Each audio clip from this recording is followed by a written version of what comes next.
विदर्भातील नागपूर, अमरावती, अकोला आदी जिल्ह्यांमध्ये जनसंवाद विषयाचे पदव्युत्तर शिक्षण घेण्यासाठी मान्यताप्राप्त महाविद्यालये आहेत। मात्र जनसंवाद विषयात PhD करायचे असल्यास विद्यार्थ्यांना गाईड उपलब्ध नसल्याची धक्कादायक बाब समोर आली आहे। पदव्युत्तर पदवी घेतल्यानंतरही विद्यार्थ्यांना PhD पासून वंचित राहावं लागत आहे।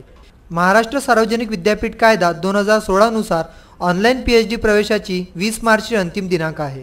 प्रत्येक विद्यार्थ्याला उच्च शिक्षण घेऊन चांगल्या पदावर नोकरी करण्याची इच्छा असते। नेट, सेट, पॅट परीक्षा उत्तीर्ण होऊन पुढे PhD पदवी मिळवितात, परंतु नेट, सेट, पॅट अशा विविध परीक्षा उत्तीर्ण होऊनही जनसंवाद म्हणजे मास कम्युनिकेशन या विषयासाठी संपूर्ण विदर्भात एकही संशोधन केंद्र निर्माण करण्यात आले नाही।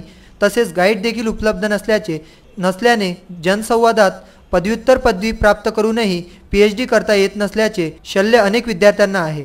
राष्ट्रसंत तुकडोजी महाराज नागपूर विद्यापीठ व संत गाडगेबाबा अमरावती विद्यापीठातून जनसंवादाची पदव्युत्तर पदवी मिळविणाऱ्या विद्यार्थ्यांना PhD गाईड होण्यासाठी अन्य विद्यापीठातील गाईड तयार होत नाहीत। हा महत्त्वाचा प्रश्न अनेक वर्षापासून कायम आहे।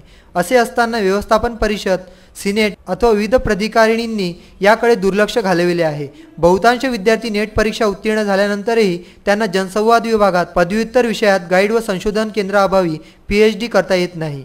VCN न्यूज करिता योगेश श्रीवास्तव यांचा वृत्तांत।